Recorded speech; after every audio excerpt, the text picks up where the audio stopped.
Very good morning. Shall we wait for a little while till our resource person joins with us? I'm online. Right, thank you. Once again, very good morning, Professor Kaumal and dear participants, very good morning.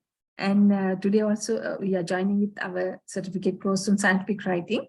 And today we are delivering that the 16th session.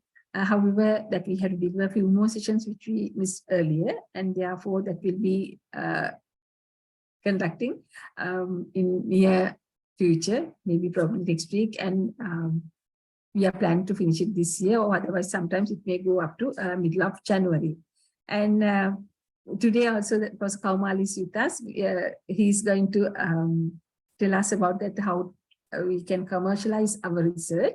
This is very important for engineers because we know that most of us are doing a lot of research, which thinking that we can commercialize it. However, earlier he mentioned about how we can patent and what we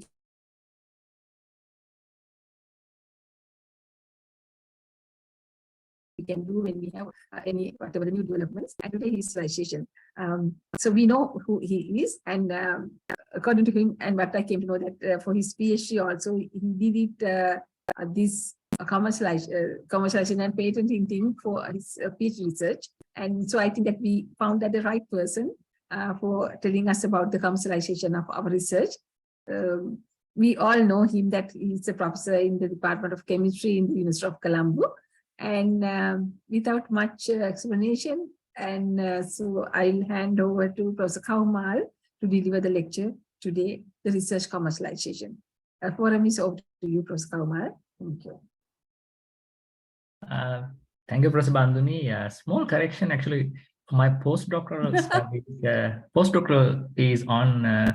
Okay, sure. Yeah, my postdoc is on. Postdoctoral study you mentioned was on in USA. And, patenting and commercialization.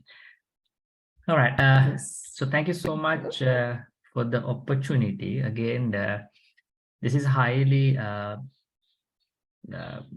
interesting or highly focused area in the recent years. And many universities are extremely engaging or trying to engage in commercialization of their research work. So today discussion, again, an extension to what we had a few weeks ago on how to protect your IP rights for research or for researchers. So it's an extension to what we discussed on that day, but I try my best to not to really depend on what we discussed that day, but I'll try to continue or try to have this one as a separate section. Even you are not in there, you don't feel anything missed. So I'll try to cover everything that required to understand university level commercialization or research commercialization.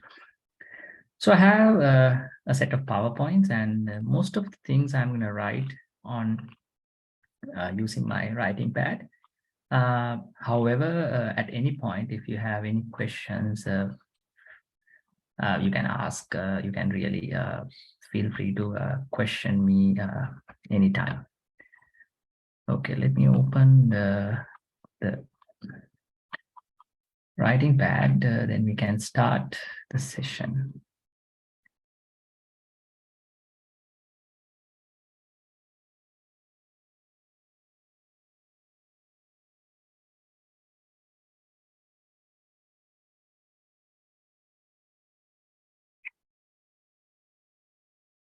So I hope you remember this slide a few weeks back if you were here.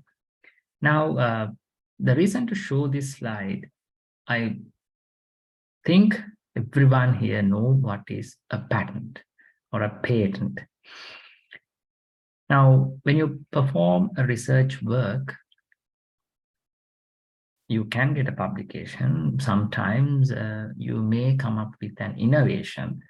So you want to protect that innovation from others because someone else want to copy it from you, and without wasting money or time, they can just mimic or reverse engineer your innovation and earn money, or they can put it to the market. So that's what we discussed last time, how to protect an innovation or any other commercialization or any other product. Now, let me really move to today's discussion. Now, I found this nice quotation. Innovation happens when people are free to think, experiment, and speculate.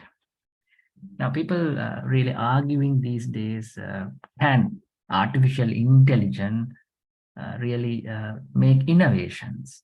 So that's the discussion these days happening. The reason is people can dream, people can really predict things without any knowledge on the same subject. So that's why these innovations happen by people these days, but not through artificial intelligence. But someday it might happen. So that's why this quote is only for people, not for machines and other things. Now, if you are a university student or an academic, what is the difference in other countries and Sri Lanka when it comes to innovation and commercialization? In other countries, they start commercialization so much far back compared to us. So we're just starting this process.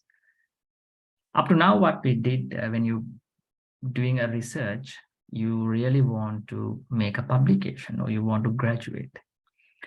But if you combine, let's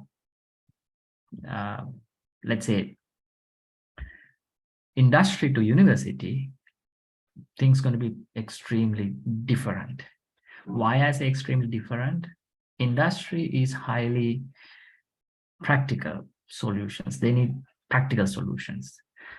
University, we look both practical and theoretical solutions because we never go beyond laboratory scale. So if you go beyond laboratory scale, things going to be extremely different and extremely challenging. So that's why research at the laboratory convert into a product in the market is a difficult process. I'll tell you one example. Many scientists working on medicines and let's say drugs mean not heroin and cocaine and other things, but medical things are innovations happen every day. However, if we conduct 100 or if we innovate 100 compounds as drugs, probably 1% come to the market. So this 100 completed at the laboratory level, but in the market, we can find only one. From laboratory level, so this is a test tube, you have the chemical. So this is a drug developed at the laboratory level and proven it works. So there's a term here we are using, the scientifically proven concept. The concept is proven at the laboratory level. So using mice or some other mechanism, it's proven it's working. But if really this comes to the market as a drug in a bottle or in a vial, it may take even up to 10 years. So now understand the process of such thing coming out and the time taken. So who spend money on these? So drug companies. So drug companies start with 100, only one end up in the market. So they spend money on all these 100 at different level, the process is going to be failed. So their investment is not going to return. So they plan to really find profit out of this 1% for the spend they made for all these 100 things. And it's for 10 years. So that's why most of these new drugs are extremely expensive when it comes to market first. So you understand, maybe the production cost can be 1 rupee, but the drug is maybe 20 rupees, 30 rupees, 50 rupees. The reason is the time and the effort, money-wise, made on the production process.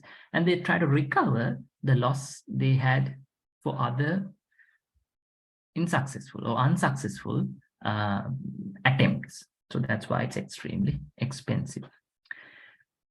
So this is a small example how difficult the commercialization process is. So it's a challenging process even for a commercial partner. So you think it works in the lab, gonna be extremely happy, or you think it's going to work in the lab is enough for a commercial partner to accept? It's not going to happen. Commercial partner has multiple things to think. So in today's discussion, as a scientist, I'm going to explain you how you can convince the commercial partner to accept your innovation, and what else you can do when you present your innovation to a commercial partner to make them convinced. Just not research data. What else or what other information you can gather to present to the commercial partner to make them convinced to invest or accept your product and bring it to the market, maybe after 1 year, 2 year, 3 year. That's the first thing I'm going to do in today's discussion. Second thing I'm going to do is I'm hypothetically going to create a scenario, and I'm going to show you what type of questions a commercial partner may ask from you and how you're going to answer those questions successfully without destroying the opportunity to commercialize your product. So that's the 2 things I'm going to do. And if I have time, I'm going to give you some legal background and some of the documentation that extremely important for you to survive in such attempts. So that's what we're going to do. So this is a drug, but there are simple innovations that you can commercialize within 6 months to 1 year. Let's say you have a detergent or a hand sanitizer produced. So that can be commercialized so quickly because it's just mixing, no extremely complicated process or processes involved. So it can be easily commercialized. But remember, the profit margin is going to be small. So the revenue you're going to get is less. So that's the disadvantage on these simple products. And simple products having high competition in the market. Already established product having that advertisement power or already known to the consumer. So a new product may not be survive easily in the market. So these are the challenges if you go with simple products or simple innovations in terms of technology. But highly technologically advanced products or having some new features, it's going to survive quickly and the consumer will grab it easily. So let's look into the university setup, current, how we can support the commercialization process.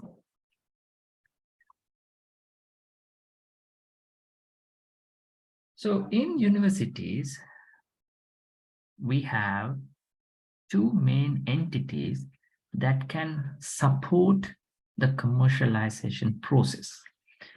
The one is TTO. It's an abbreviation. So TTO stands for Technology Transfer Office. So from where to where we transfer the technology. So in universities, we have faculties, we have departments, we have units engaging with research work. So what's going to happen at the end of the day, if any of these entities let's say, come up with an innovation, the researcher thinks there is a value in this innovation. This can be really benefit to the society and we can earn some money. So what this researcher do, they direct this information to the technology transfer office. It's a part of the university. Now, for example, the place I had my postdoctoral studies, Harvard University Medical Faculty Technology Transfer Office, close to, let's say, 150 people work in there, and close to 35 PhD holders working there to manage these innovations at their technology transfer office.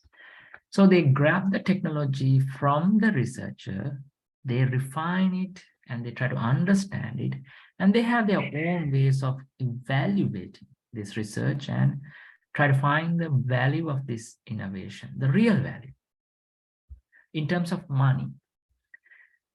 After evaluating this value of this innovation, they decide whether it's a patentable innovation, whether they can file a patent, or whether they can keep it as a trade secret. So why a trade secret and patent are the two key ways we can protect an innovation. Now, let's say we have a product mixing two compounds 30 to 70%, just mixing. So if it's just mixing, if you patent this innovation, then someone else can really easily maybe change the compound or maybe change the percentage. They can really reverse engineer this and they can have their own product. So it's a threat to our product. So if you have a simple process, then we go as a trade secret. So trade secret is we are not revealing the process to outsiders. We're just giving the process to a selected commercial partner. But patent is a different process. Patent, we're revealing the information to the society. In return, we get a protection. No one else can copy it. So that's the simple way it's work. But if you have a patent, it's only 20 years. But a trade secret can go forever. CocaCola formula, more than 150 years old. KFC batter mixture, that white flour batter mixture, it's again old formula. So both of these are trade secrets. And why they're not patenting it? If they patent, after 20 years, everyone can have KFC or Coca-Cola. So they want to keep it forever. But it's a difficult process because if anyone else really think and if they manage to reverse engineer it, there's no legal process to avoid them manufacturing Coca-Cola at a different country or even in the same country. That's why even in Sri Lanka, there's a similar brand to Coca-Cola, MyCola. So MyCola did not survive. There's a reason. I'll explain the reason later. But again, trade secrets, there are advantages and disadvantages. Patent advantages and disadvantages as well.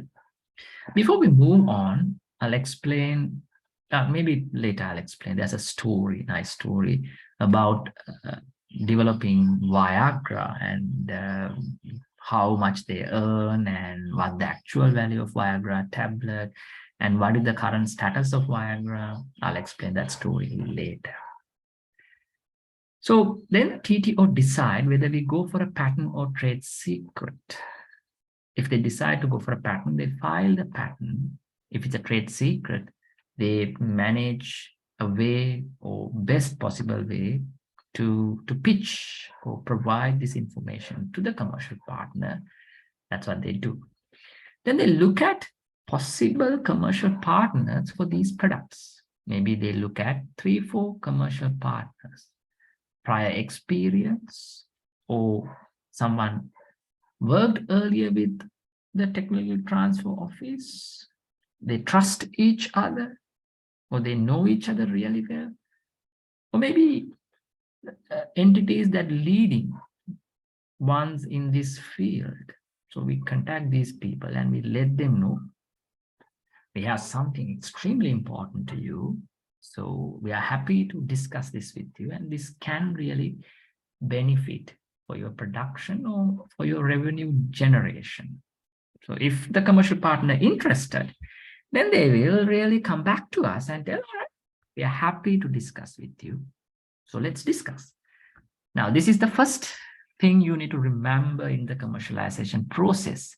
Whenever we discuss anything with outside party, we need to sign a document called non-disclosure agreement. What is a non-disclosure agreement? You can Google and see what is a non-disclosure agreement. It's a document that prevents the commercial partner reveal or use the information they got to know in that discussion or within a certain time period.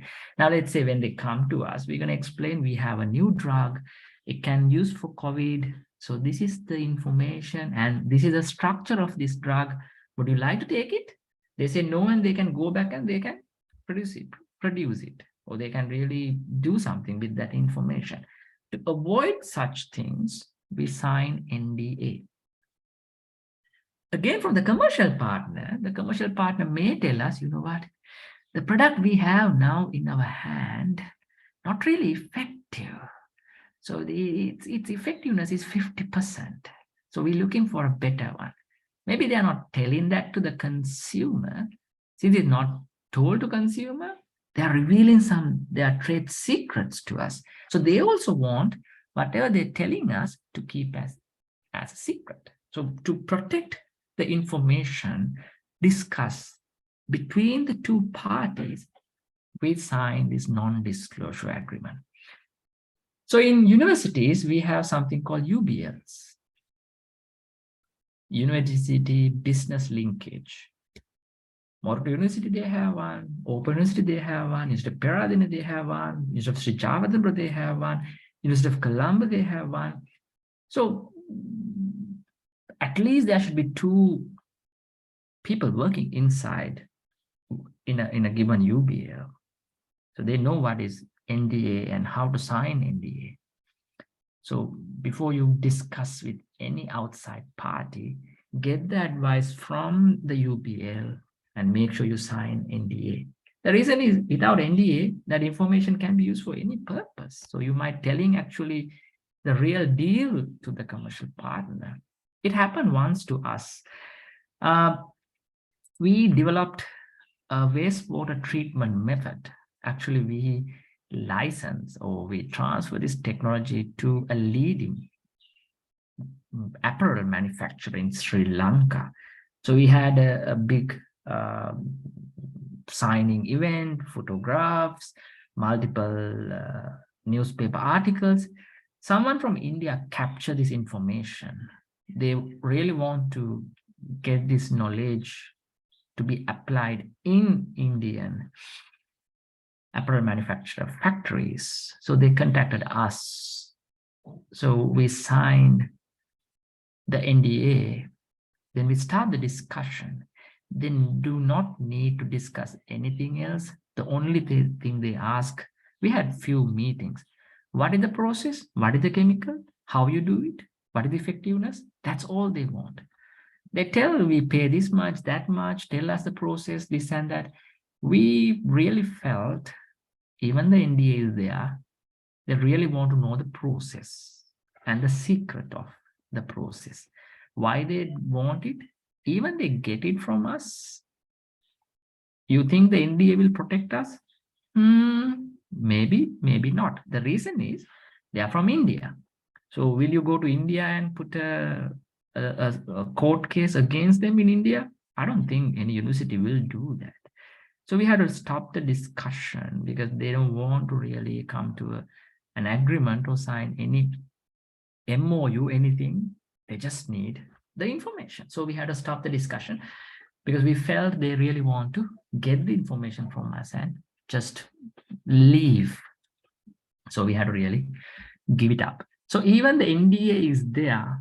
My advice is do not reveal all the information, because NDA is not a full protection providing mechanism, especially if you're discussing with international collaborators or partners. It's extremely difficult to implement or enforce NDA because it's a two-country. You can't go there and put a lawsuit or a law case. So NDA will really provide the platform for us to discuss information freely without any restrictions. Then the next step comes. Then the commercial partner leaves. We get back to our day-to-day activities. Commercial partner will perform their own way of analysis. They look at literature, they look at market surveys, they look at various other predictions and their production line, their sales, their revenue, everything. All right, they decide, okay, this is something we should try. So they come back to us. They will tell, fine, we would like to really know more about this and accept your technology and give a try to develop a product based on the technology you have developed. So in that case, we discuss the terms. So I'll go through some of the basic terms you really need to put into this agreement, but then it's MOU. Memorandum of Understanding. So how we negotiate within next few months in terms of really deciding what to do as the next step. So if everything goes well under this MOU, if they want to accept the technology and convert that to a product. Now in the MOU level, we look at the feasibility of this technology at a higher scale, not in laboratory scale, maybe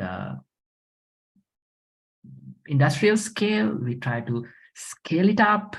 Maybe in the laboratory, we prepare only 1 gram of it. So industrial level, we prepare maybe 100 kilograms and see whether it can be really implemented at the industrial level, what challenges we may face at the industrial level. And with the MOU, they can really get more information, what raw material, what temperatures, exact method of processing, and what are the issues we face. They can look at our research data. They can come and check it inside our laboratory. They can do all these things under MOU. But MOU really provide that better legal protection for both parties to discuss and do things and see the feasibility of this commercialization process. Or if they want to do some extra R&D work, they can provide some money to the university through the MOU, maybe hire an RA for the research work they can perform, or they can hire the research team as consultants through the MOU to support them to scale up the work at their factory. After doing this, everything went well, and they're happy to commercialize. They've developed a prototype. They did a market survey. They decide this is a profitable product for their portfolio. Then they want to really put it to the market. Then comes the last document, Technology Transfer Agreement, TA. Sometimes we call know-how agreement, know-how transfer agreement, know-how transfer agreement. So both are similar documents. But in this document, we providing them the legal right to mass scale production of this and commercialize, put it to the market and earn money. So that's what we do. In return, they have to pay some money for us. So money component I'm going to discuss later, but this is the usual process we follow. So in Sri Lanka, we have technology transfer office, but in some other countries, we have technology licensing office. The reason is, rather than technology transfer agreement, they sometimes sign licensing agreement, LA. So it's a same office, more or less they do the same work, but in US they have one name, and in British they might have a different name for the same product. So that can happen based on the region, but it's the same office, same work they do. So that's the whole process in a nutshell. So we'll go one by one and try to understand more about these documents. As a researcher, what you really need to understand.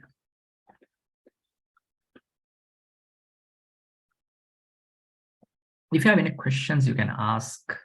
Anything you want to ask from me? All right, let's move on to a story. Something really interesting.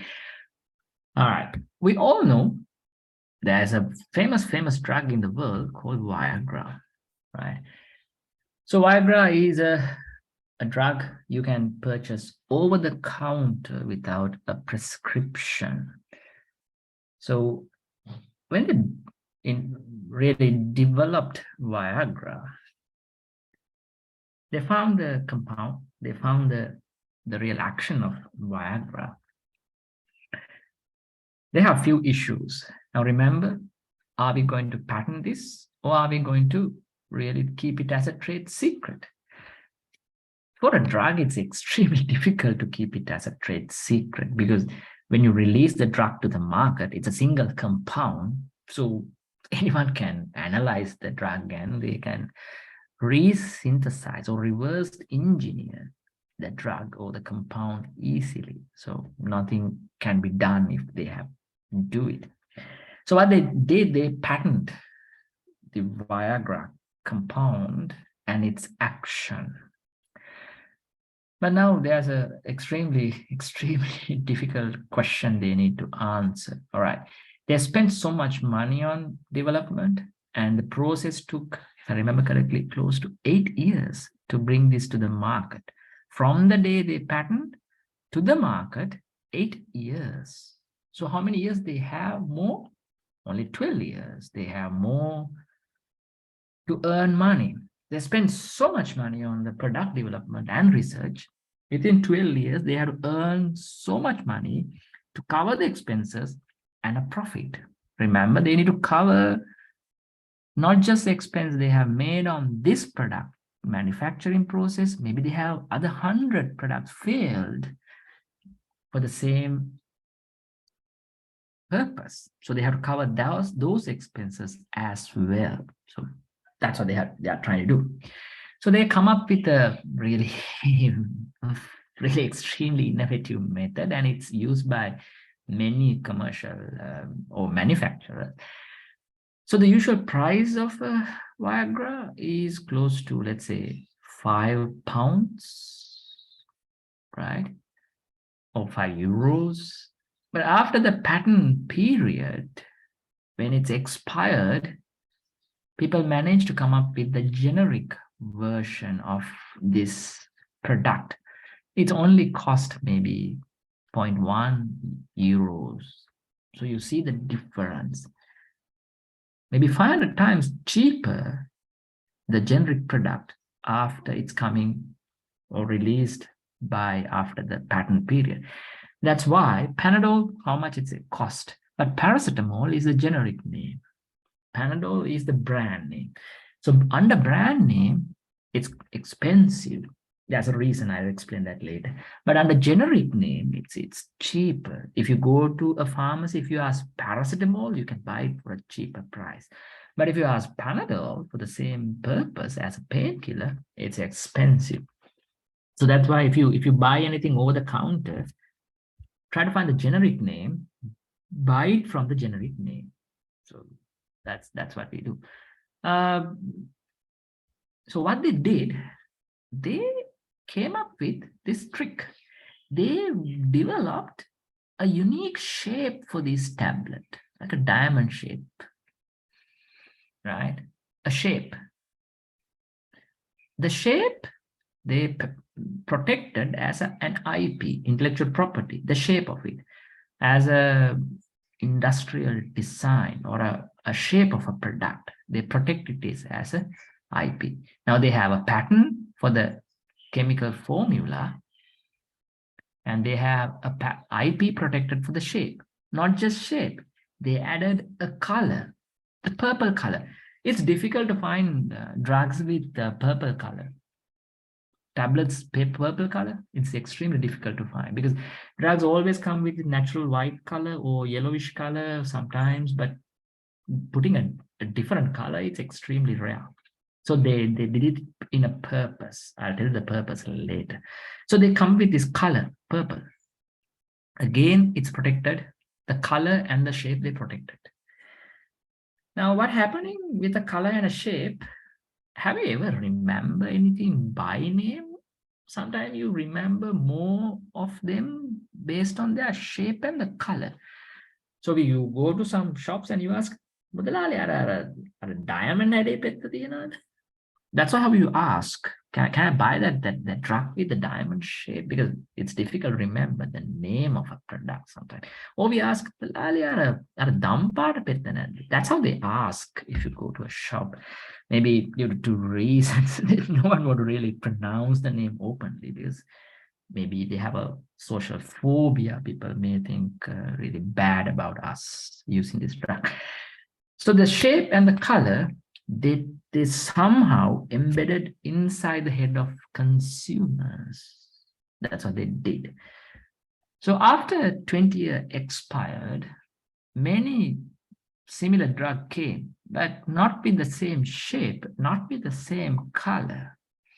So even the similar products out there, people still remember Viagra as a diamond-shaped tablet with a purple color. So they always go for that product. So that's how they did it. So that's the market advantage of a product. So same thing can be done for multiple things in university levels. Correct. Even Coca-Cola bottle shape and some of these, their colors used in their Coca-Cola cans, the reason they're using is to have this market advantage or to get consumer interested on the product after the 20 years of patent expire. Same thing happens for Lux. So that's what they do. Lux, that's what my grandmother used. I want to be like my grandmother. So whenever say we Lux, we never come up with a brand. We always think Lux means what?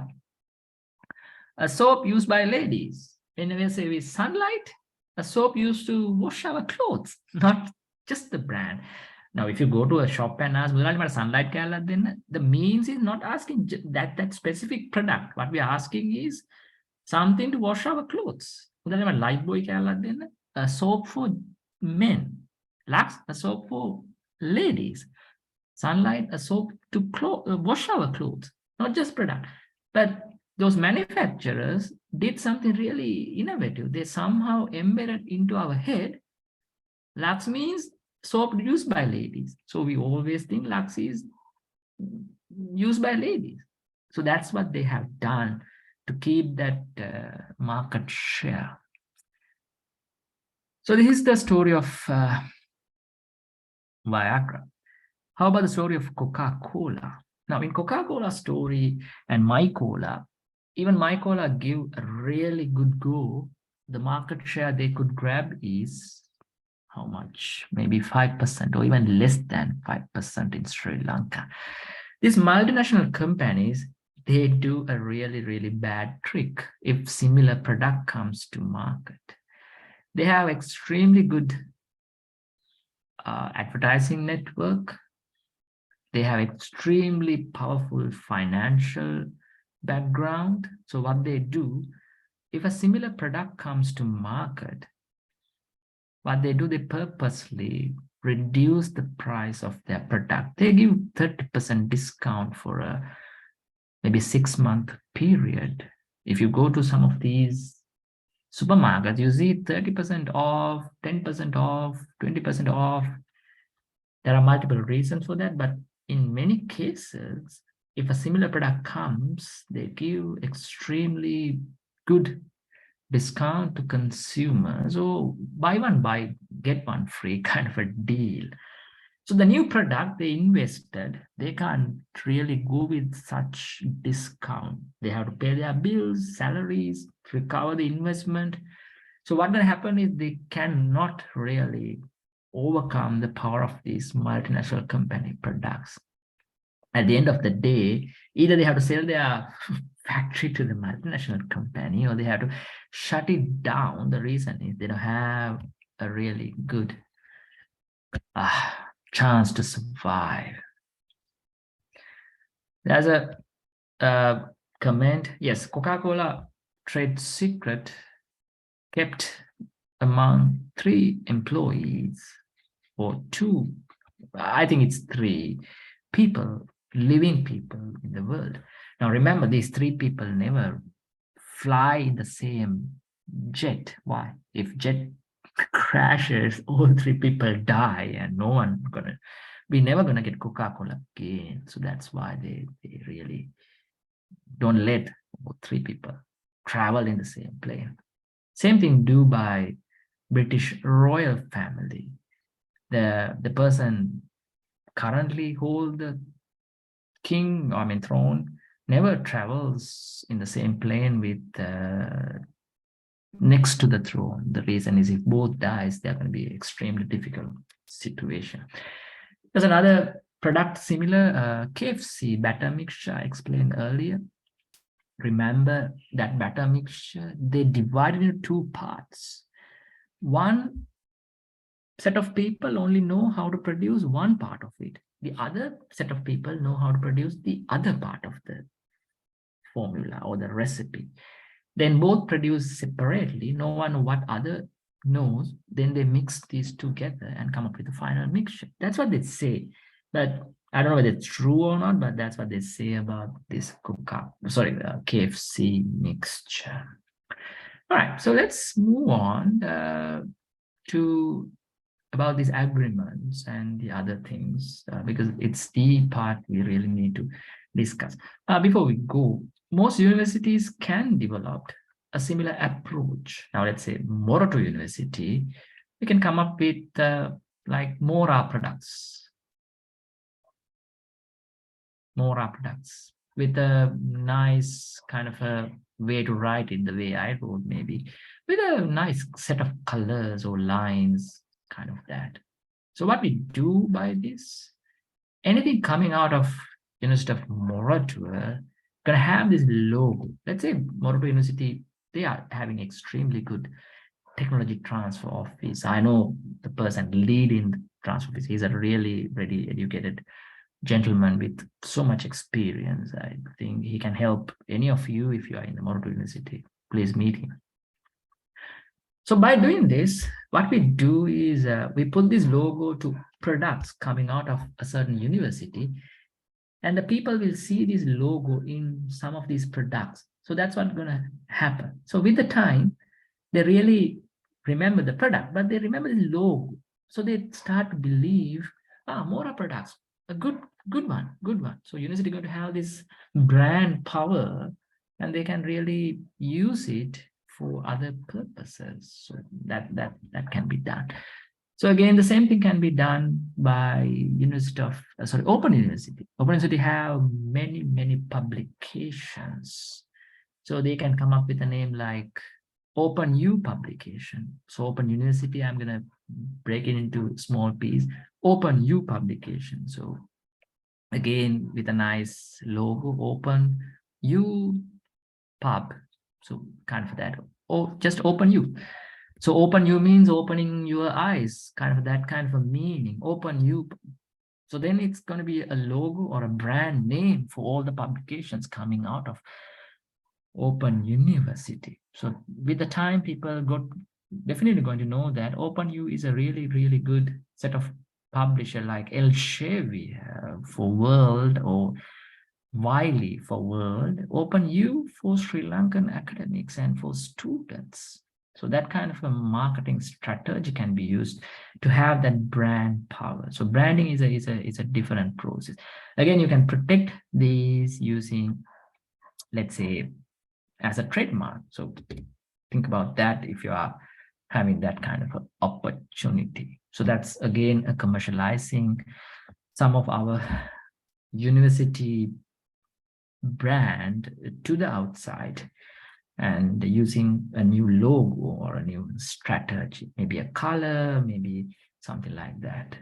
So we can do that. All right, let's move on to a different topic now. So these are the products we really see. None of these products, maybe in Sri Lanka, I'm not promoting any of these products and I'm not really supporting these products openly. It's your choice to buy it or not. I'm not promoting. This is just for educational purposes. I'm not promoting this and I don't have any direct link to any of these products. So remember that. Now, what we were discussing, first, the non-disclosure agreement, NDA. Again, I'll start with a story. There was a time where the wiper of each vehicle, the speed cannot be controlled. So even you have a drizzling or heavy rain or thunderstorm, you have to switch on the wiper and it's run at the same speed. Same speed. So it's extremely annoying when you have drizzle. It's running like crazy. It's not really meaning to us. So there was an engineer in US. He developed a technique to control the speed of the wiper. A leading manufacturer in US, if I don't remember the exact name, maybe Chrysler, maybe AGM, if I remember, it's Chrysler. There's a movie about this story. So if you can find the movie, watch it. Extremely, extremely good movie based on a real story. So this person, an engineer, went to show his innovation to the car manufacturer. He know all these tricks the manufacturer plays. When he look at it, they can copy it, they can not paying anything. So what he did, it's a real story. He never let the car manufacturer come closer to his car to see the innovation. Maybe 20, 30 feet away from his car, he was this side of kind of a building, the other side of the building. They showed the innovation just 30, 40 feet away from him. But these are engineers. They all know the subject really well. They capture the trick. Then after a few months, this engineer running his car in the road, he's got to know that he actually saw, my God, other cars also having variable speed or speed controllable wipers. So Chrysler sells this to GM, GM sells to some other companies. Many companies got it from one company, but they never pay any money to the inventor. He went to courts. Then they had this huge argument. Then the manufacturer argued, oh no, we just connected few transistors and resistors together. So it's nothing to do with what he said or did. But then this person himself went to the court, not, if I remember, not with a lawyer. Then his argument, it's a famous argument. If I remember, it's coming from this film or this story. He said, if I take a new story, let's say a famous story, a novel, each novel have the same 26 words in the alphabet, but we arrange words in a manner where it's producing different flavor, different meaning, different vibrant. So same manner, he arranged diodes, electrodes, and resistors in a manner where it provide a different function. So at the end, he won the case. I think he had some mental breakdown even due to this whole scenario. But all these other companies and Chrysler have to pay back huge amount of money by robbing by cheating him or unauthorizedly copying this innovation. So that's how it's going to be.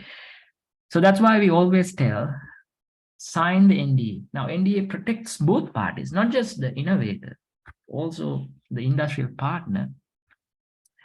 We are not really allowing anyone to copy things from others. So maybe it can be a trade secret from the industry. It can be some kind of information about our innovation. So all these things can be protected by signing NDA. NDA usually few-page document. If you are a university academic or a student, the UBL have a standard NDA format. So usually we sign 2 copies, copy 1 and copy 2, same NDA, copy 1, copy 2, same one, but both need to be signed properly. Then 1 copy goes to the industrial partner, 1 copy comes to the TTO or the UBL. So both copies they kept separately.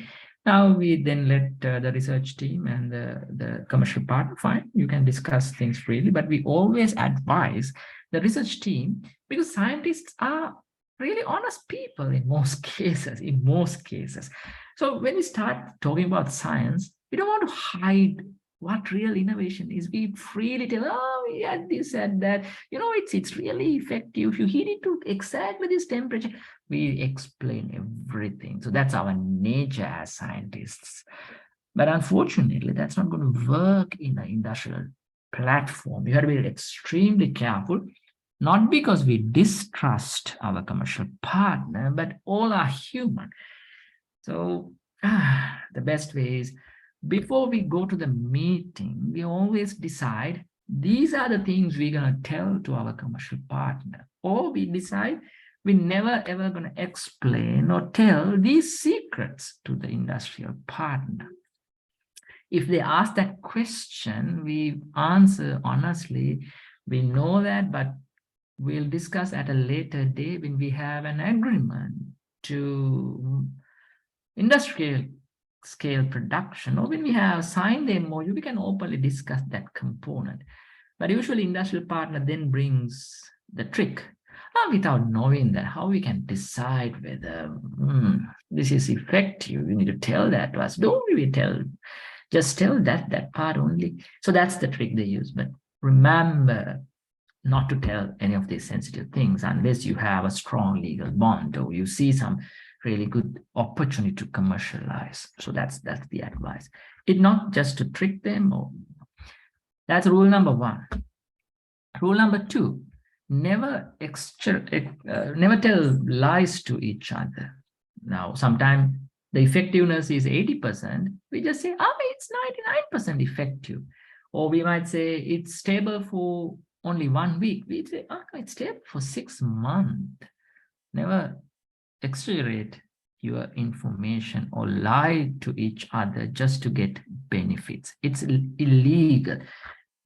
Even after they sign the agreement, when they come to commercialization stage, if they found out you lie to them, they can take legal action against you. So that's so much a sensitive area. We never ever lie. If you can't tell we can't tell, rather than telling lies. Never ever lie to each other in this kind of a discussion, because at the end of the day, if they found you're lying, my God, it's going to be an extremely bad situation.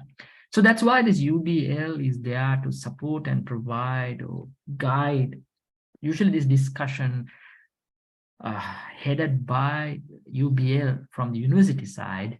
From the industry side, they might have their own representative. It's 5, 6 people from each other. So that's how we usually negotiate and have the initial discussion. So NDA usually have a time period. If it's extremely sensitive, we may go to like 5 years, 6 years, or that kind of time period, but sometimes it's only 6 months, 1 year. The time period can vary based on the information we discuss. So that's what you have to understand. But when you come to this discussion, it's always good if you can file a patent and come to the discussion, then it's provide that more credibility. If the patent is granted, it's going to be extremely good, but highly unlikely we have a granted patent in this kind of a discussion. Why? A patent to be granted, it take maybe 2 years. You think you can keep your innovation for 2 years without commercializing? Even as spending a day with an innovation in your hand, you lose research money and the opportunity to commercialize, because getting delay, maybe somebody else might do that, or it may come to the market, or maybe the commercial partner go to a different university for looking the same product, or they might give up their thoughts of similar product development. Don't delay a single day if you have an innovation.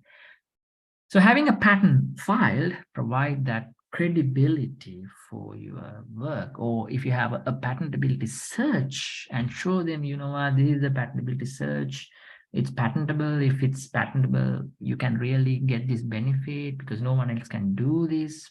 It's always provide that confident to the commercial partner that this is the product we need and we are sure we can earn money. That's one thing. The next thing is, don't ever wait until you finish the research project. There are many reasons for that. Let's say you are conducting a 1-year research project. So if you wait until finish the first year and finish everything and go to a commercial partner, then there are multiple issues. Issue number one, commercial partner may have different ideas on this work. They might need some extra information on your work. Since your project is completed, you might not be able to revisit your work, or revisiting your work may add some more time to this. So commercial partner might not be able to wait this long. So that's one thing.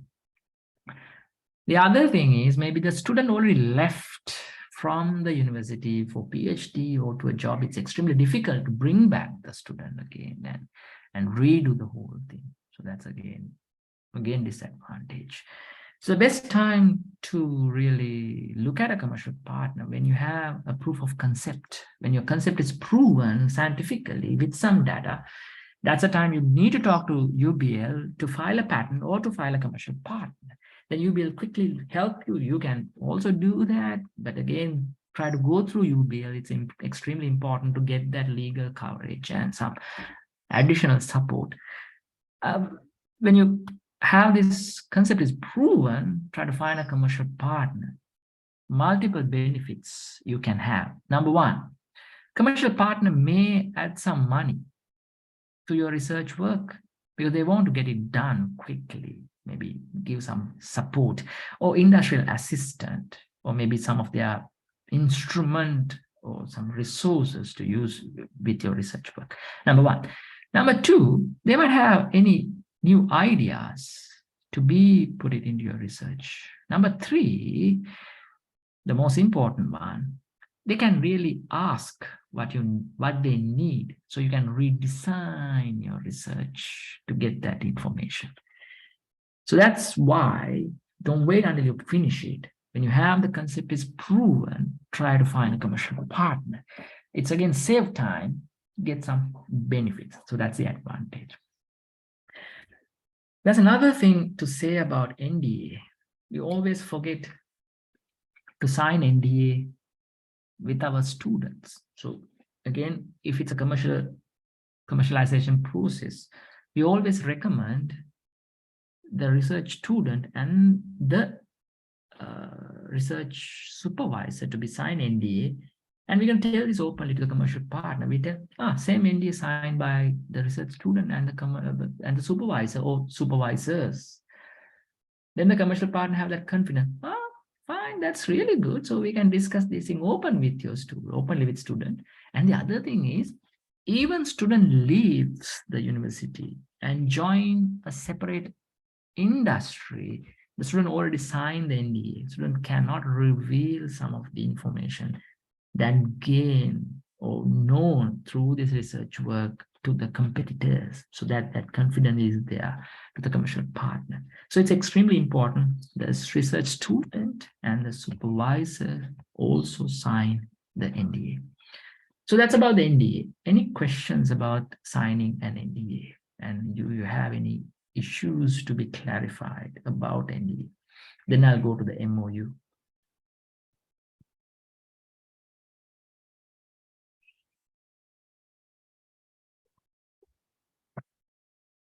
All right, let's move on to the MOU. The next stage of our process. Now, if everything went really well, then we can go to the MOU stage. Sometimes MOU is skipped, directly go to the next stage, but usually MOU is the really good way to get through this.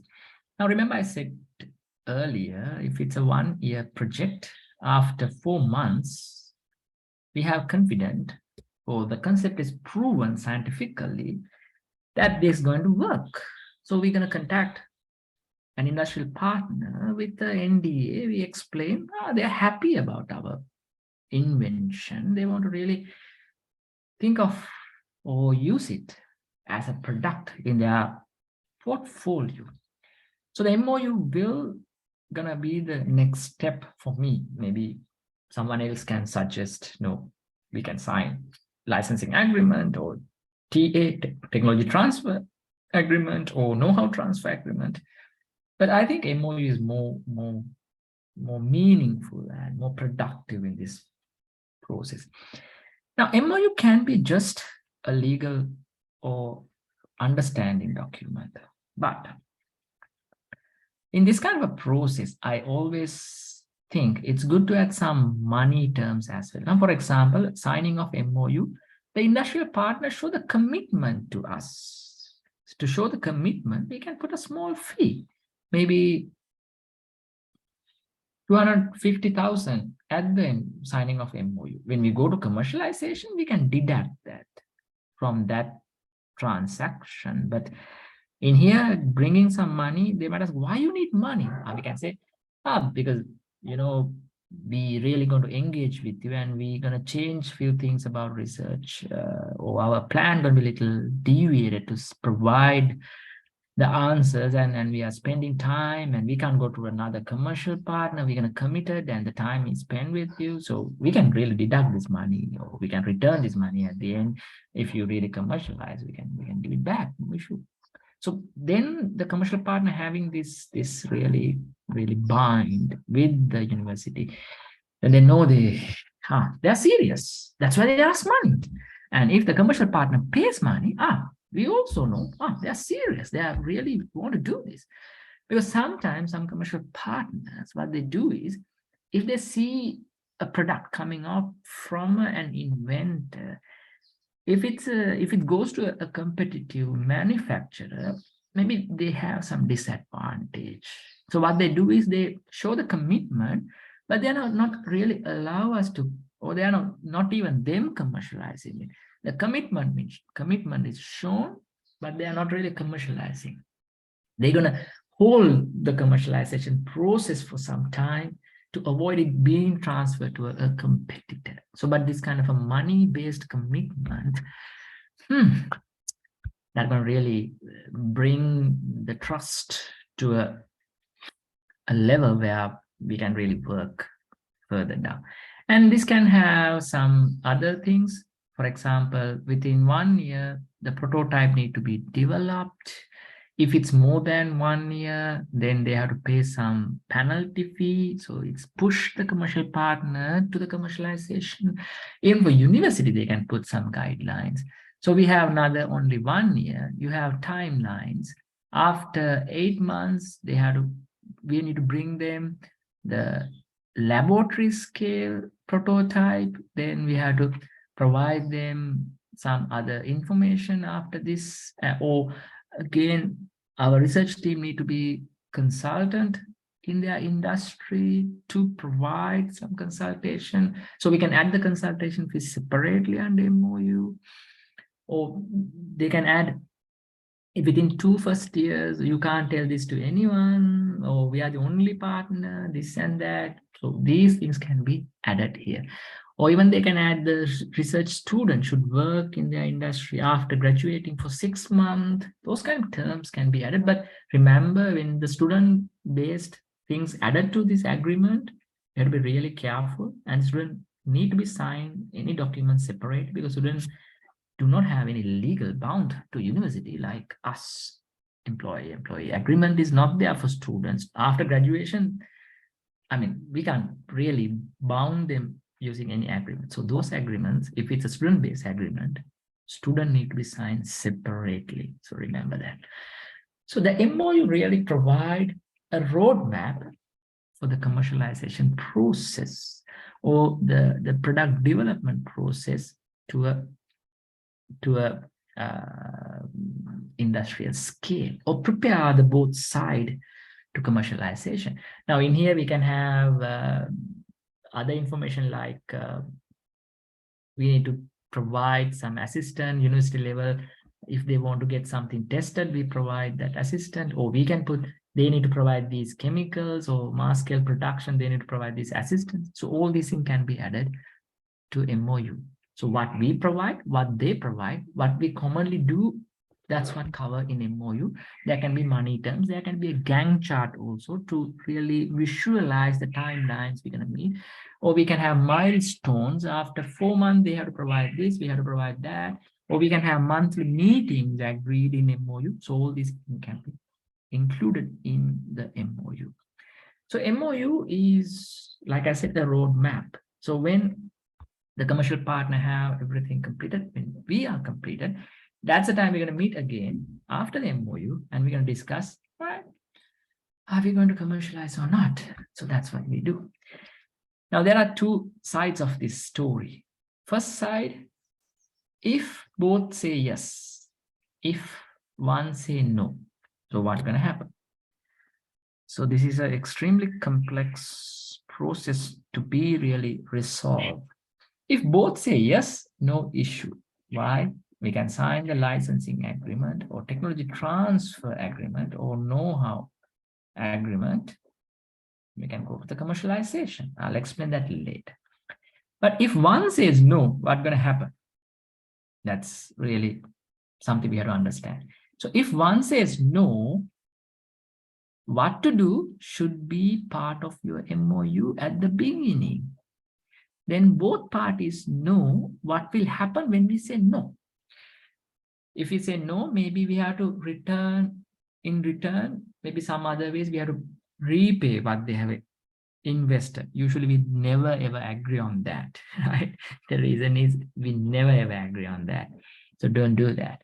But let's say if we say no, the technology developed because we jointly developed the technology. So how we really share that rights, IP rights of the work, IP rights generated through the work we have conducted jointly, that need to be resolved. It's highly legal kind of a discussion, so I'm going to exclude that. But the usual way to deal with this by just negotiating at the beginning in and really articulating these in the MOU, black and white, without getting into trouble when someone says no, because even we might say no because we see a huge potential with the international partners, so we want to go with them. But we don't do that, really go with your initial partner unless you see a huge issue. Maybe we got to know that they are just really want to do this, they don't have the technical capacity, what they said is not really true, maybe their production going to be declined, they are selling their factories due to some other reason, management may be changed, they're not interested anymore, blah, blah, blah. But if one party say no, what to do need to be really said black and white on MOU. So that's what you understand. All right. Now, we all know what will happen when you say no. No, it's extremely lengthy discussion, so I'm going to exclude that. But my advice is make sure what to do should be a part of the MOU. Remember that. But how about when both parties say yes? So that's what we're going to discuss. Now, any university have their own IP policy. Must. I think yes, IP policy. So you can talk to UBL and find the IP policy. It's a legal document. It's a It explains how the intellectual property created by an academic staff plus students should be handled and managed.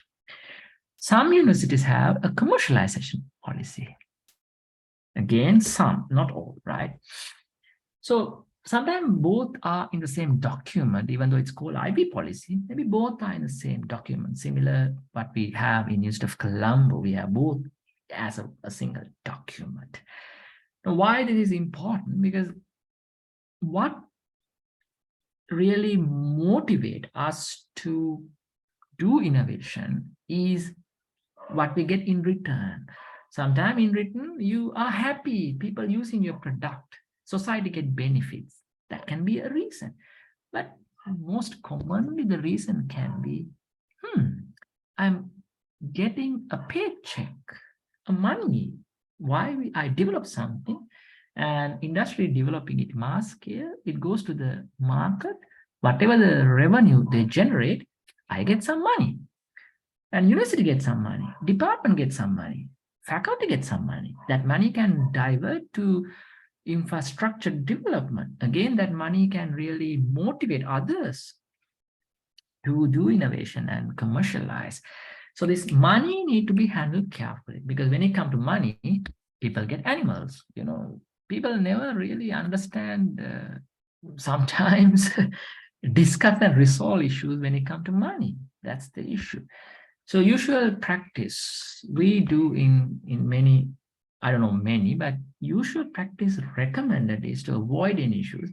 The IB policy clearly indicate how the earnings should be shared. So the licensing agreement is signed. The agreement should have a clear part, how much the commercial partner get, how much university get. Usually we go as total sales, right? Or number of units.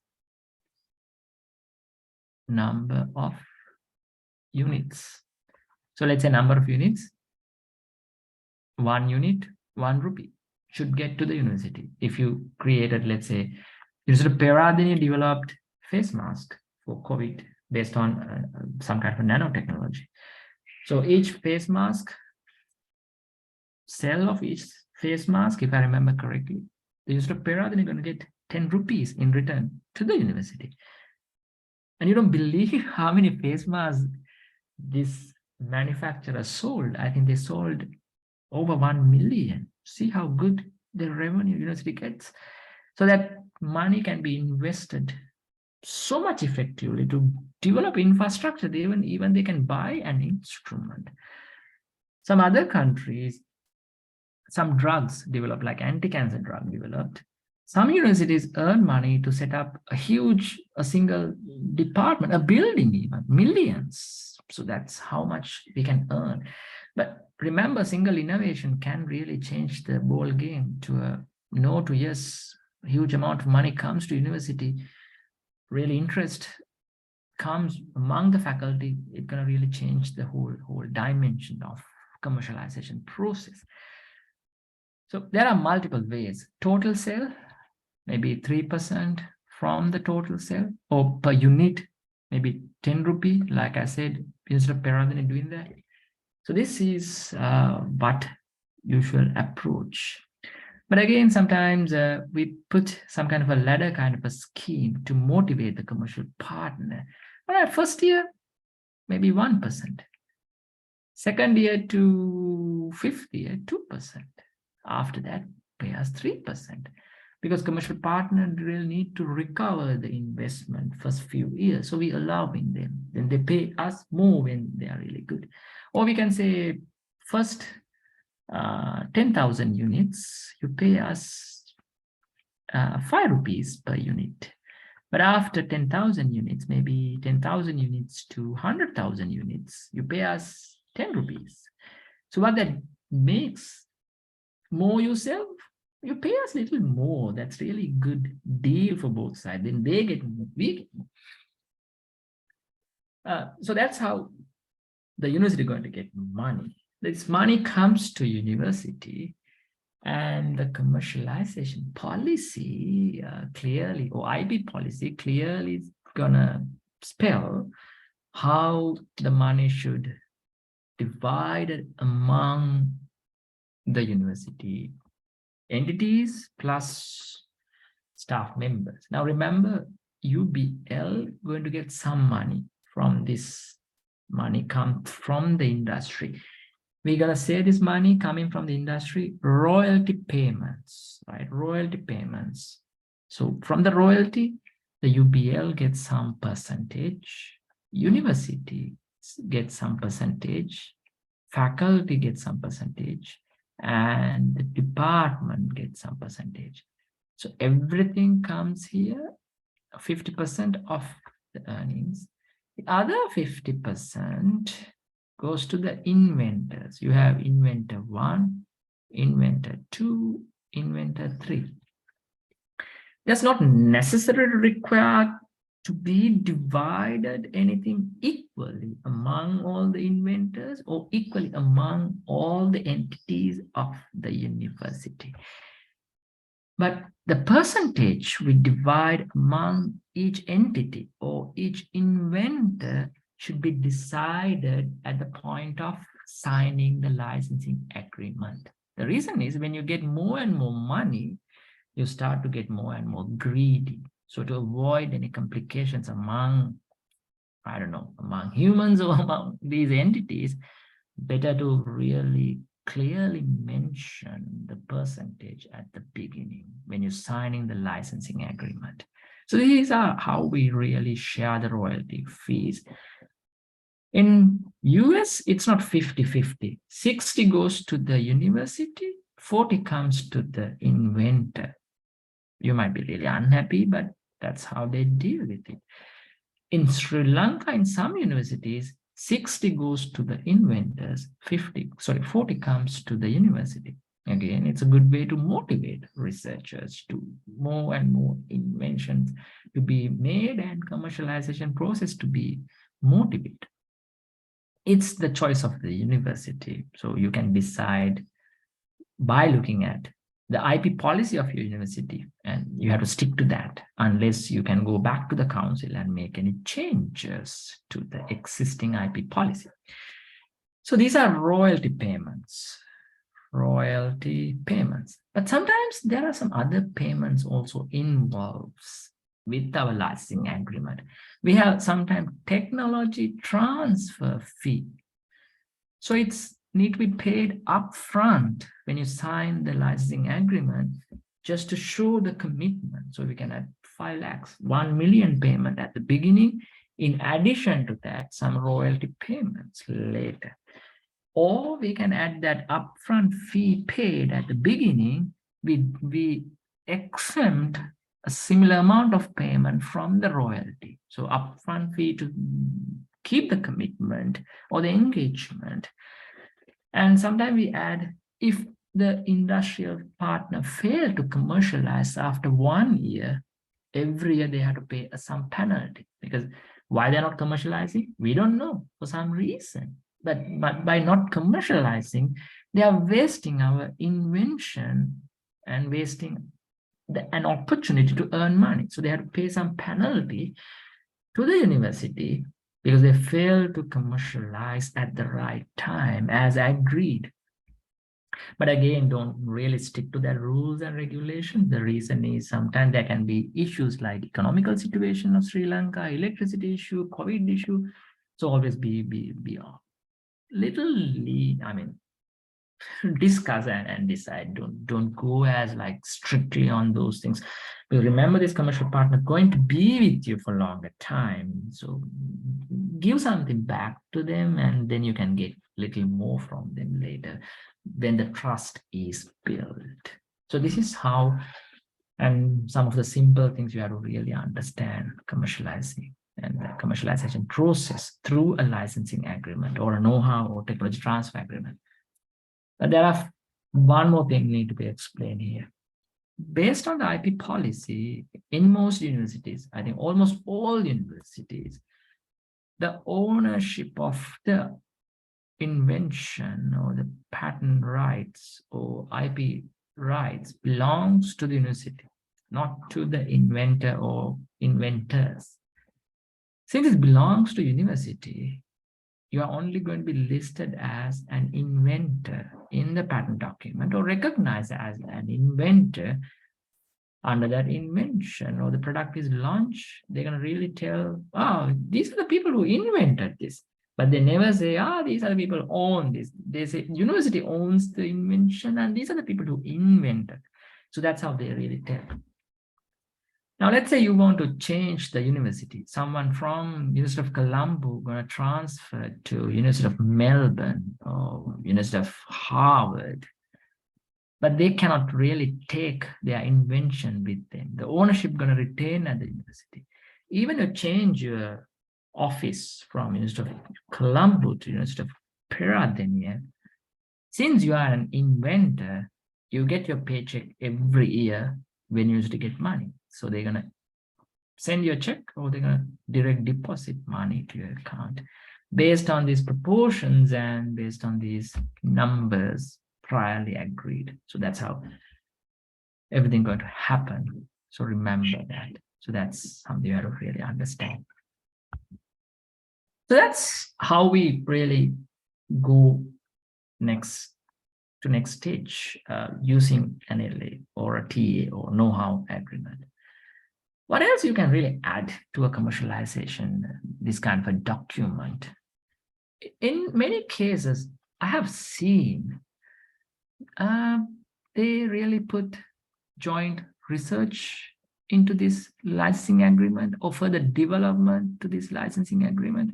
That's something they have done into this kind of agreement. They always really put these terms into the agreement.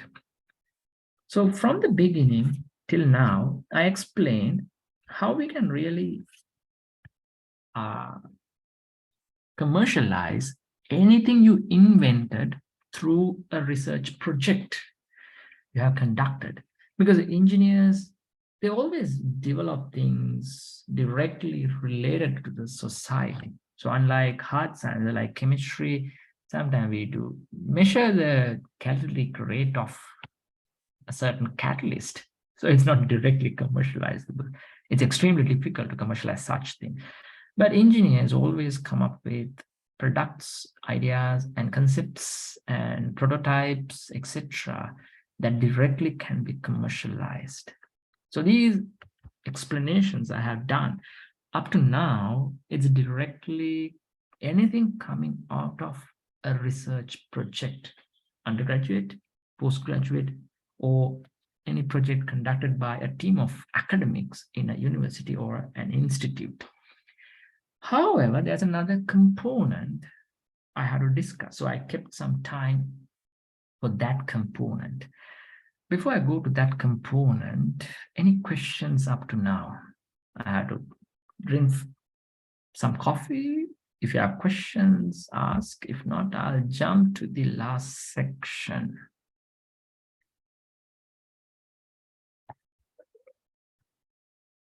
All right, no questions. Let's go to this last bit of our discussion to finish everything covered within the given time frame. Erase this.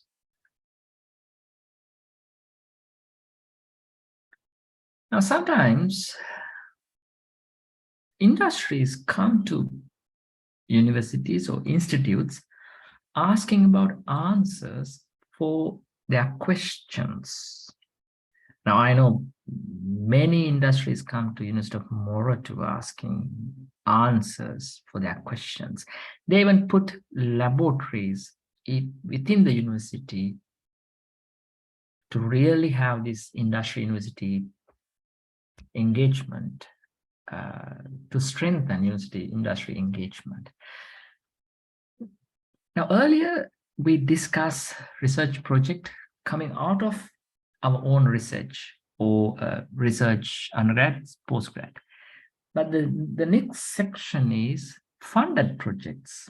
So industry come to us asking a question. Can you develop a new polymer to really insulate wires? can you really develop a smaller sensor to measure the oxygen level inside the car engine? Can you really develop a new additive to improve the efficiency of petrol engine? So these kind of questions come to the university. So how we deal with this kind of a request? So I'll tell what the UBL approach, then I'll tell what you can do as an individual academic or a student to really answer these questions. So if a TTO gets this kind of a request,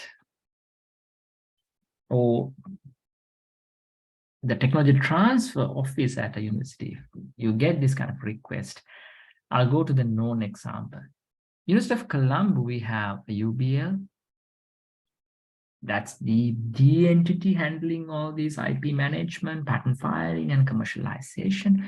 But some faculties, they have individual technical transfer office. You might wonder why individual faculty should have technical transfer office.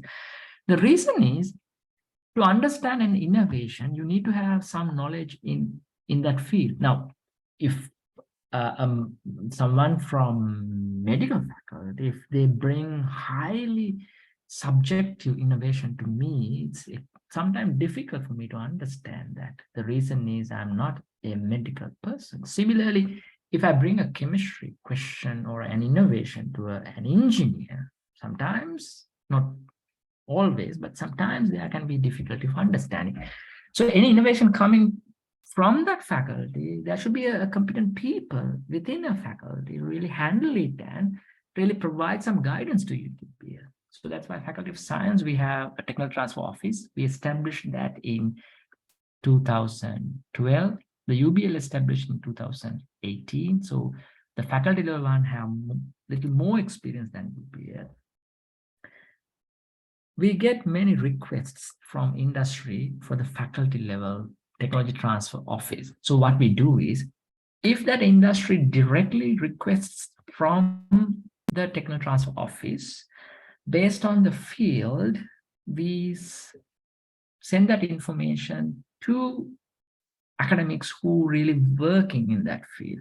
If it's directly related to plant sciences, plants, botany, like, we send the requests to that department, plus any other academics in the university may work on or in that area. Then they look at the question, they express their interest. So the group or individuals who express interest, they're going to organize a meeting between the industry and the interested academics. So they discuss, but at that point we have to sign NDA, remember, NDA, because that really need to be signed. At that discussion, maybe there can be a team of academics already conducted similar work. They might already have their answer in their hand, or maybe no one having answer. After the discussion, we give sufficient time, not that the same day, maybe a week or two, each academic or as teams to submit proposals to the technical transfer office with a suitable solution. So based on the number of proposals or ideas submitted, we're going to organize another meeting with the industrial partner. Then we can present it. They can grab 1, 2, or they can reject all these proposed solutions. If they grab 1, sometimes they even grab 2. Sometimes they might say, both of these are interesting. Let's combine these 2. Sometimes they say, this is extremely innovative. So we have something to add. They add something from the industry. They really redesign this answer to the way they want. So that's how it's going to work in this kind of a funded research or a request-based research. Then what's going to happen is we have NDA, then we sign MOU. Definitely MOU should be there because we need to conduct some research work. This MOU can be just for consultancy purposes. The set of academics provide consultancies to the university. However, sometimes it can be R&D as well.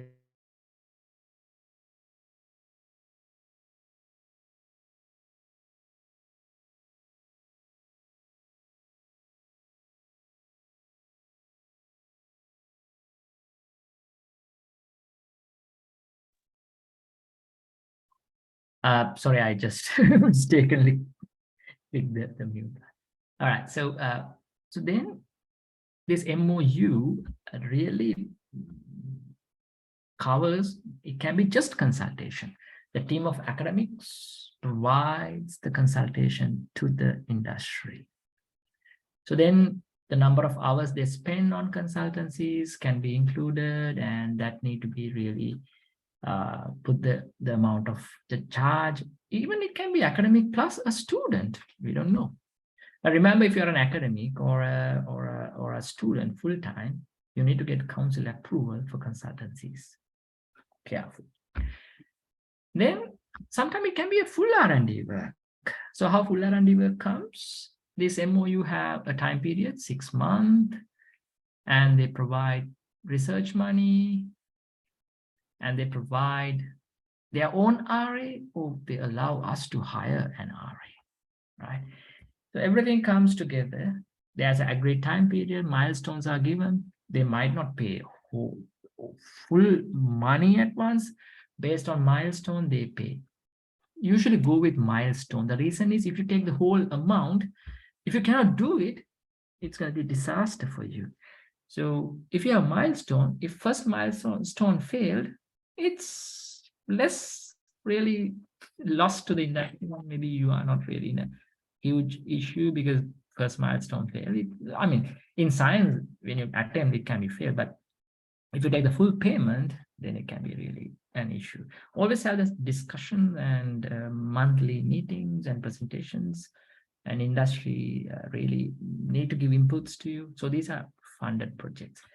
After that, if everything is successful, you have the product. So let's say you have the product. It's a new clay pot, can really absorb metal ions. So if you drink water using these clay pots, it really remove harmful metal ions. So that's your new product. So what next? Next is, things are a little different now because industry invested. They have already invested money. So they should recover their, invested money. But it's your idea because you are the one who did the development. Industry only invested. So this is what you have to really put into the MOU. Even industry is invested, the ownership of this invention should be retained at the university. That's a policy. Industry may disagree, but there are ways to get through this. How you get through, we can say, oh, that's the usual policy. Don't worry, we'll give you exclusive right. What is this exclusive and non-exclusive means? Sometimes some industries want them to have the full exclusive right. That means you cannot give it to anybody else. But the trick is, all right, we'll give exclusive right in the field of interest. If you're giving this innovation to fabric manufacturer, right, in fabric manufacturing field, you get the exclusive right. We'll not give this to anyone in Sri Lanka or in the world with the fabric manufacturing background. But we can give this to maybe tire manufacturing, a waste process or waste management process. They can't say no. But in return, if we give to somebody else, whatever the revenue we get, jointly share. Why? You invested. We can do that. So that kind of negotiation we can do. Again, there are multiple ways we can negotiate. That's why the UBL is there. I will not go through all the scenarios, but since they invested, they look more in return. So you may have to give, let's say, exclusive right, but always remember to keep the ownership of this invention with the university. That's essential. Even they invested, it's your idea. They can't own it. That's why they invest. In return, all right, fine, you get exclusive right. Or until you recover your investment, don't pay us the royalty. Even that can be agreed, but don't agree on that. But even that level can be negotiated if you really want to make it happen. So this is how a funded research work based on requests coming from industries. Again, sometimes students go for their internships. So this is the place where we can grab industries, how the students may ask to solve issue at the industry. There's a question, equal IP rights. I'll come back to that after explaining that. It's an extremely important question. When a student goes to industry, the university, they still have the university link. The industry may give a question to solve. They try to get it done. Fine, that's okay. But when it's doing, industry cannot get it done just without paying any money to university, because the student is from the university and the student has a mentor from the university. Consultation comes from there. So every time when a student plays as a trainee or within their internship, I always think the UBL can intervene and really sign different agreements with the industries. If you really come up with an invention through the students, why don't you pay us some money, whatever the financial gain you obtain through this invention, that can be done. So be careful if there are any academics. I think really we need to look at this, because we are not really asking industries anything unethically. We are asking, if you get something out of our student, it can be money, it can be some other things, but let's share this equally or with some percentage with the university. That's extremely important, because at the end of the day, it's knowledge of your students' time and the work. That knowledge came from the university. The student should get some benefit. University should get some benefit. The academics should get some benefit. If this kind of a method implemented, maybe more and more academic will really willing to mentor some of these industrial based internships, and even students know our work is not going to be wasted, and that really need to be, because industry do not have any employment agreement with the student. Still the student is a student of the university, and there's a mentor feeding information to the student, not as a consultant, but we should not make it a free thing for the industry, even though they are giving an internship to the students. So that's something we have to really remember. Well, there's a question. Is it possible to give equal IP rights to both parties of university and industry who invest money for research? That's an issue. Number one issue, when you have equal rights to an IP, see what happens. We have an orange. 40% IP right goes to industry, 60% goes to university. Now we have multiple supermarkets. Industry want to put this into this supermarket, but us want to put it into this supermarket. Now we have a deadlock. It's extremely difficult to resolve this kind of issues. Take so much time wasted and unwanted lengthy discussions. So the advice given or the practice used by multiple other universities, or almost all the universities, keep the 100% ownership at the university, give exclusive right to the industry to use it if they required.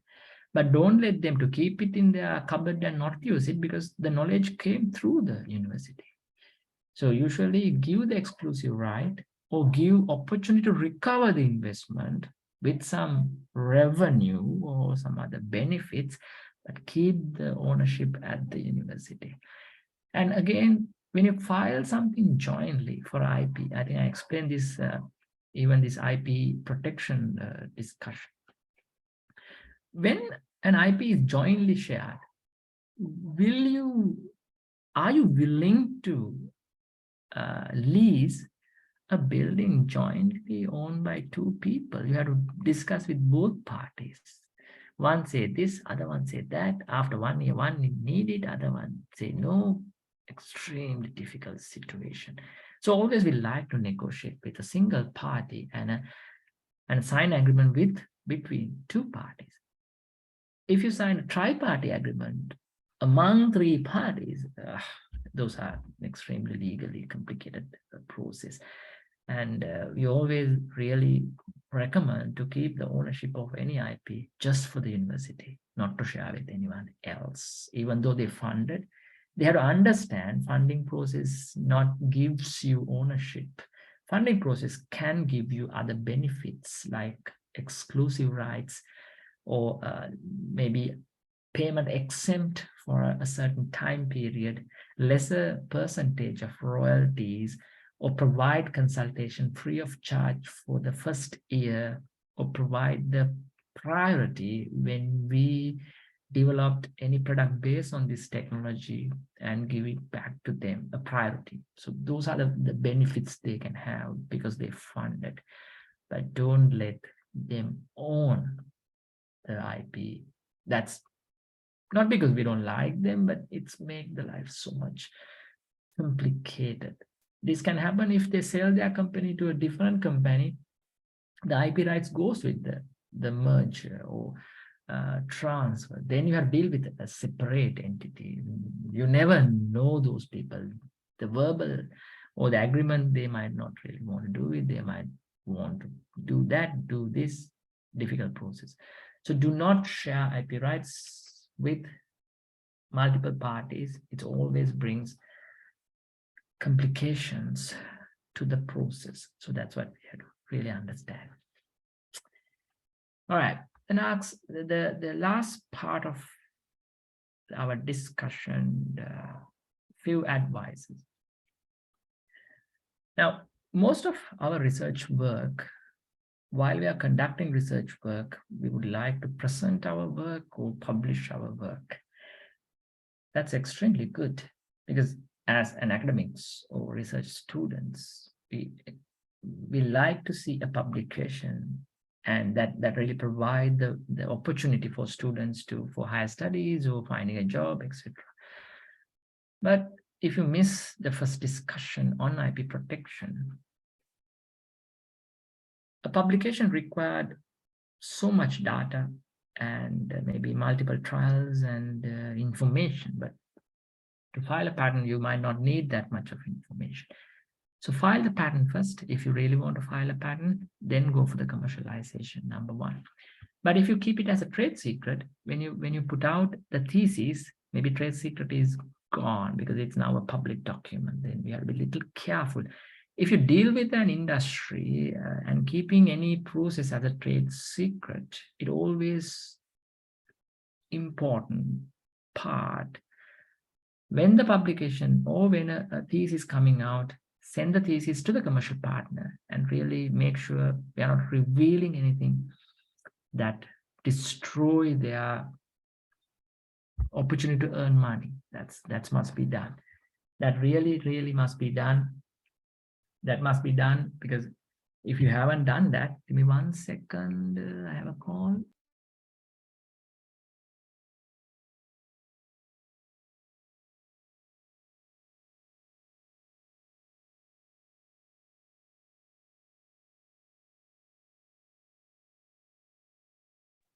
All right, it's an urgent call, so I have to answer. Sorry. So remember, before you reveal anything through a dissertation or through a publication, if you have a deal about this innovation with a commercial partner, you are bound by an NDA. So make sure you send this copy to the industry and get written consent for the publication or for the thesis.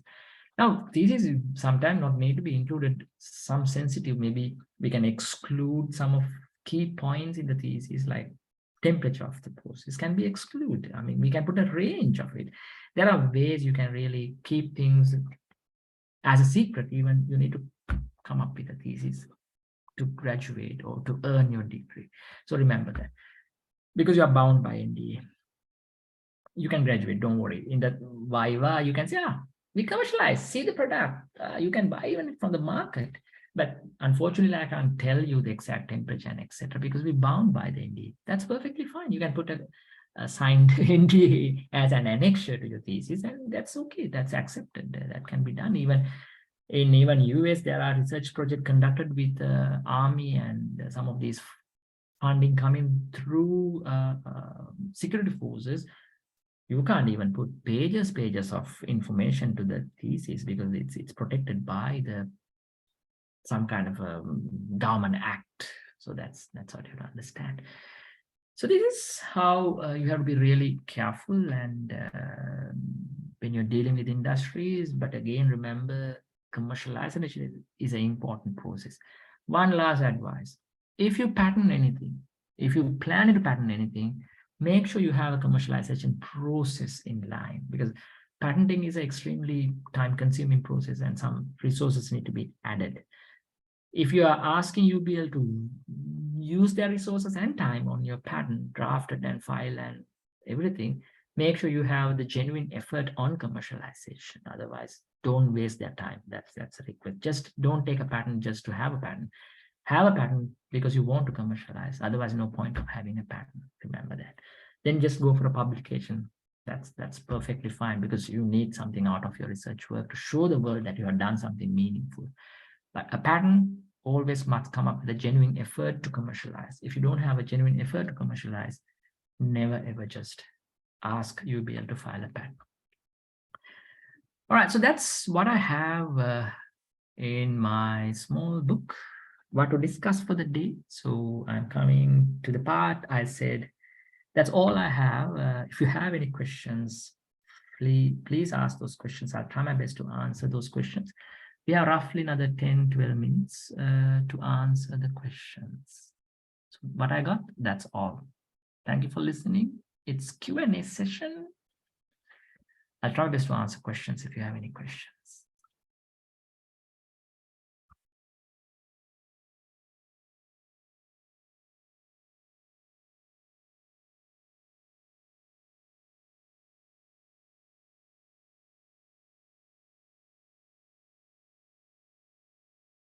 Any questions? I'll give something to think. Now, when we sign this licensing agreement, if you have a patent already granted, you must give the responsibility of maintaining the patent to the industrial partner.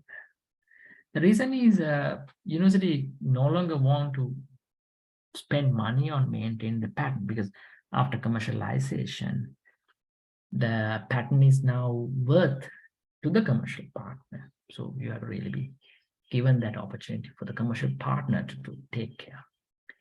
And in our discussion, if they really want to patent in various countries, again, let them decide which countries they want to patent, because it's their business plan and it's their business model. You just need to give the technology to them and just let them decide really what they need to do next. Even though it's your invention, belongs to the university, the commercial partner should have the freedom to decide whether it's a 100-gram packet or 200-gram packet, whether it's red in color, whether it's blue in color, whether it's a liquid form, whether it's solid form. Let them decide all those things, because they are the one who are going to sell. And at the end of the day, if they went, I mean, if they could not really successful, both parties going to lose. Since they have more knowledge on these things, let them decide what is best for them. And the other thing is, it's always good to have joint industrial surveys to conduct, joint industrial surveys to, it's good to conduct, because it always tell the success, I mean, whether we can success or the opportunity to be successful when we commercialize something. It's important to really have some industrial or industry university-based survey to find what we can really do. So that's something important. There's a question, according to the situation of SL, companies will support research. Oof. Difficult question. Now, there are multiple things you can do. Now, R&D money of industries are extremely, extremely low. Some companies never spend money on industries.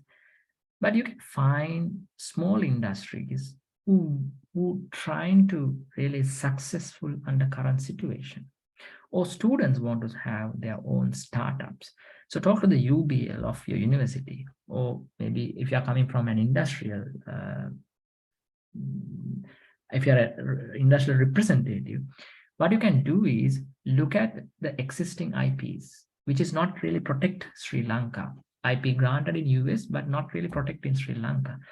Then if that is really a good invention for your industry, without any hindrance, you can just use it directly. Talk to a university, get some small consultation, not a huge amount of money. Then you can get it as a product out of just for Sri Lanka, because under current situation, exports are restricted, etc. If you're a university, then you look at what restricted and find solutions for what lacking currently. Then you contact few emerging industries and tell, right, let's jointly produce it. We'll provide you technical support and laboratory access. You spend money on maybe the development. If things successful, let's share the revenue. So that can be done. So that's how we can really get through under the current situation. So remember that. Okay, we have another question. Obtaining IP is also one type of commercialization. IP is protection of your innovation. Getting an IP, not anything to do with commercialization. There are multiple IPs belong to some of our academics. They got the IP, they never done anything to commercialize, not even contacted a single commercial partner. Because getting an IP can be just for your promotion or just as a research allowance purpose. I don't know, maybe due to many reasons. But commercialization means your invention should go to a commercial partner, mass scale production, sell at the open market, or use at the industrial level, and some money should come to university. That's what I think. Commercialization,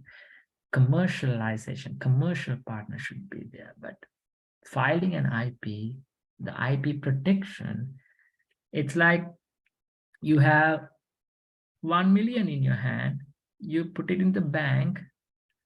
No, you put it into the cupboard and lock it to protect it. Is that an investment? No, you just protect it.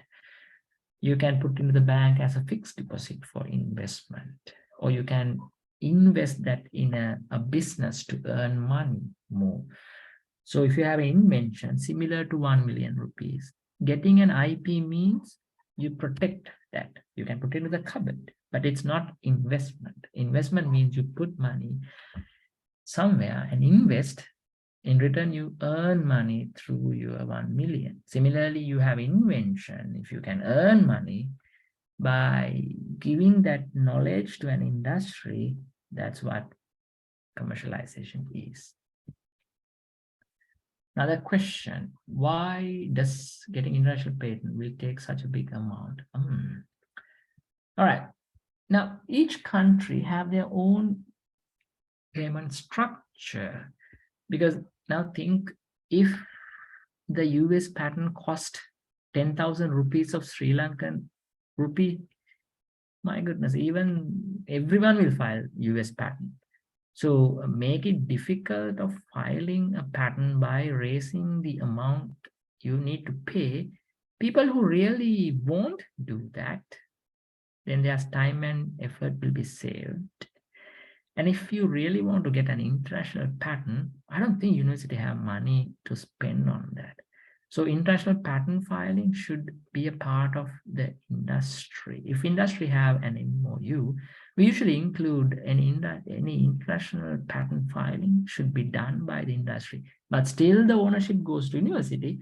The industry going to get the exclusive right for a longer period of time. So international. So same thing like visa fee. Now Sri Lankan visa fee recently increased, but earlier it's only $20. But if you go to US, $100. Why the difference? Because then they can control whoever really wants it, apply. But no one really put it unless you really see a commercialization pathway. Filing a US patent, if you see only commercialization pathway, they'll do it because what you spend is huge. So you need to recover that. To recover that, there should be a commercial partner. So put it to the commercial partner side, let them file. I don't think university may ever going to have money on international filing. So that's how it's working. And again, the law firms in those countries charge more than what Sri Lankan law firms charge. The process is a little complicated, and there can be other payments, all these things that make it payment-wise little more. And don't forget, again, it's just not filing cost. There can be other added costs later, maintenance fee of the patent and office action if you have any corrections to be made to the patent document or patent application. So there can be multiple things you have to pay. So let the commercial partner deal with those payments. If we planning to deal with it, it's not going to really work in terms of finance. So that's why some industries may not really willing to file a patent. They may want to go as a trade secret. In that case, you have to be a little careful, because when you go as a trade secret, there's no legal protection like a patent, but there are some legal protection, but there's no legal protection like a patent. So you have to be a little careful, because industry sometimes keep that knowledge and we can't prove it, the knowledge is used, etc. can happen. So a little careful on that. I mean, you will know all these issues, so they'll draft the document really well, the MOU and the other legal document. So don't worry about that part. They will really carefully will do that. All right, any other questions? All right, one last thought. If you're a student, if you do any development at your home without using any university resources, the rights or the ownership of that belongs to you. That's how this Apple, some of these big companies emerged. So if you're an engineering student, you have a big chance to get success at this point. You have the knowledge gained from university. You can get the help from university academics. But if you start anything at your home, that ownership belongs to you, right? So you have to give that to the university. But be careful. If someone asks, you should be able to prove you have done this without any resources from the university. If you can prove that, there's no need of giving the ownership to the university. It belongs to you. That applies for all the academics as well as students, full-time students at the university. If you're a part-time student, then the rules and regulations are a little different. Check the IP policy of the university. That really will clearly tell these things. So don't worry about those parts. If you have anything, don't keep it. Just think of a way to commercialize. Go to the UBL at university. They can help you.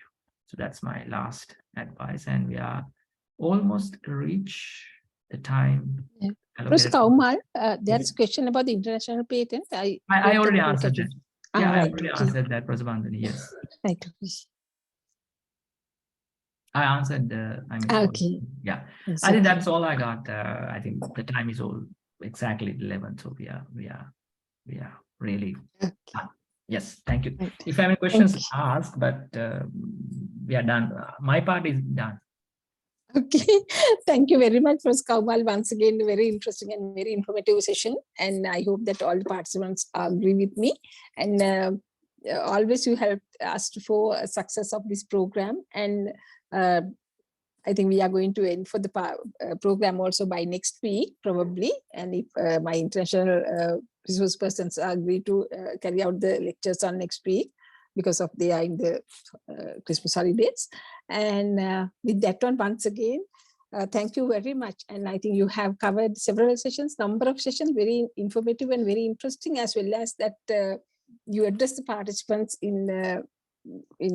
to their minds, and I'm very much sure they will trouble you sometimes in the future to get some things. And today with your subject, I don't know that how you can, as a UBL CEO, Chief Executive Officer of the University of Colombo, I think as the best person you address to our participants for the success of this program. And thank you very much once again, Professor Kaumal. And actually, I'd like to listen to, because Professor Kaumal may not come to our program after today. So if any participant that who really enjoyed and who got something from out of his lecture, that I'd like to give the opportunity to please raise hand to talk to Professor Kaumal to give the thanking words from your own words.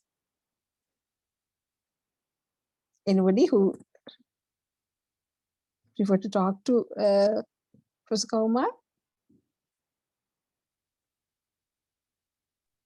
Dr. Ramya, are you here with us? Yeah, yes. Yeah, thank you very much, ma'am, for giving this opportunity. I'm an engineer again. I'm not in Sri Lanka, I'm in Oman, and I'm not in this industry. I'm onto aircraft maintenance, and I was there in the Air Force, and now recently left and settled in Oman. Have started my second career as a lecturer in one of the universities here. So the whole thing, when I did my MBA at the University of Moratuwa, the transfer of technology, management of technology, I got to know about patenting, and it was a really fantastic session I had. But since then I have never heard about what patenting is all about and how this could be done in conjunction with a university. So what Professor gave us today was really interesting and opened up my mind as to how patenting and business secret could be done and could be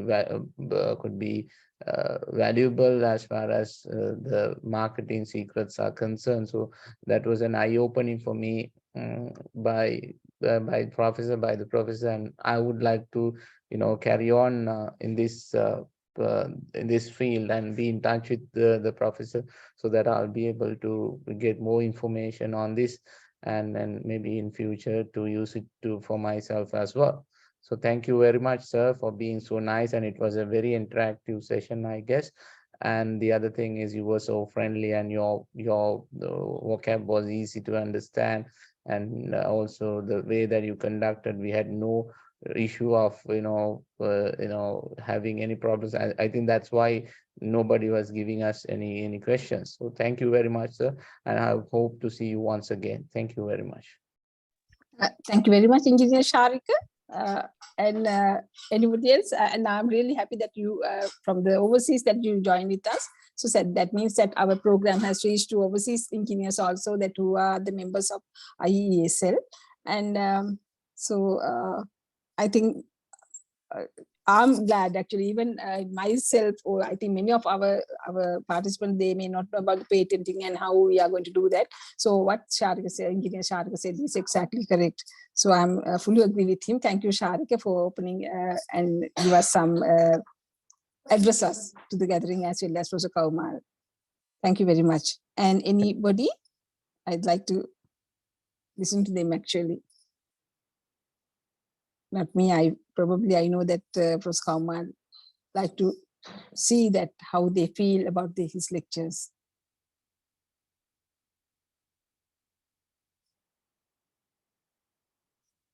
Dr. Ramya, okay, Mr. Engineer Pushpakumar.